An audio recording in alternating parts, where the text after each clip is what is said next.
was an extraordinary mind, and Cheran drew not only from his father's experience, the inspiration from his father's own poetry, but from the great Tamil tradition of last 2,000, 3,000 years. And one of the important aspects of that classical Tamil tradition is the importance given to what is called the interior space, the aham, the poetry of aham, and the equal importance given to the objective correlative of that inner space, which is the world out there, the public sphere, as Habermas would put it. And so the inner space and the outer space, the private and the public, these in a way have a symbiotic relationship. And therefore, poems of love and poems of war, which are important aspects of Tamil poetry, classical poetry, have been internalized by Cheran. And you'll find that in a single poem itself, you'll have love and its unbearable suffering, and you can see that that suffering has been wrought on the individual because of the war which is going on in Sri Lanka. Therefore, the private and the public, the personal and the political get merged into a kind of symbiotic wholeness. That is where you can see modernity, even a post-modernity in Cheran's poetry, but a post-modernity rooted in the classical past. And that is why I think here is a poet who has a very rich provenance and who's been able to articulate that provenance with so much skill and so much verve. Cheran's poetry also belongs to the Tamil oral tradition. And that's a very important aspect of poetry. Poetry is, of course, written down. Of course, most of us write our poems. But we also have to be able to recite the poem. And in the classical world in India, poets recited. And that was part of the folk and popular culture. And later on it got written down. But the capacity for oral communication, the rhetoric, the voice control, the rhythms, the way in which the meter has to, work with accents and so on, are part of the oral tradition. And I am truly hopeful that Cheran will today give us a demonstration of that rhetorical tradition, of that oral tradition, by speaking and singing his poetry for us.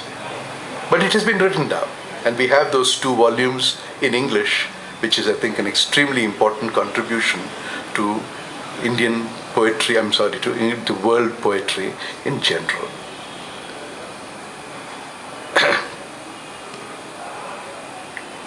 While control over form, a moving lyricism, and a pungent rhetoric are part of Cheran's craft, I think Cheran lives up to Shelley's great concept of the poet. He called the poet the unacknowledged legislator of the world.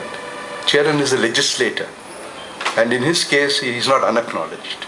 He is acknowledged by all those who know him as someone who's been able to speak truth to power. He has also kept himself free from what I might call overt political affiliations. One of the banes of our public life is that artists become associated with political parties. And when that happens, their independence and judgment and their freedom is immediately curtailed, because you have to follow a party line. A poet is beyond party. He may have sympathies with a party. He may have sympathies with a particular ideology, but he should never become a slave. He or she should never become a slave to any ideology or any kind of political line, because the freedom, the expansiveness, the imaginative franchise, which is the right of a poet, will be compromised. Cheran has not allowed that to be compromised. Like my favorite poet, W.B. Yeats, again, writing in Easter 1916, if you remember, he brings on a beautiful inclusiveness in that poem. On one hand, asking whether the sacrifice of those 4 Irish writers and thinkers was really necessary. England would have kept faith when all is said and done. And then he talks about the casual comedy of Ireland and a terrible beauty which is born. But then finally he says that poet's job is to name and number them like the mother who sings a song to the child. The poet has to name and number experience. And that is precisely what Cheran does in Yeatsian fashion, when he recollects and remembers the experience of genocide, experience of thwarted love, the experience of exile, the experience of the loss of identity, and the great struggle to recover it. All this is part of Cheran's poetry.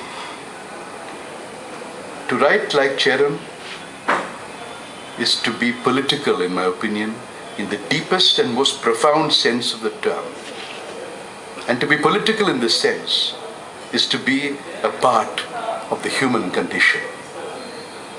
I am proud to introduce to you a fellow Tamilian, Rudhramoorthy Cheran, poet of Sri Lanka and of Tamil Elam and of the Tamil diaspora. Thank you.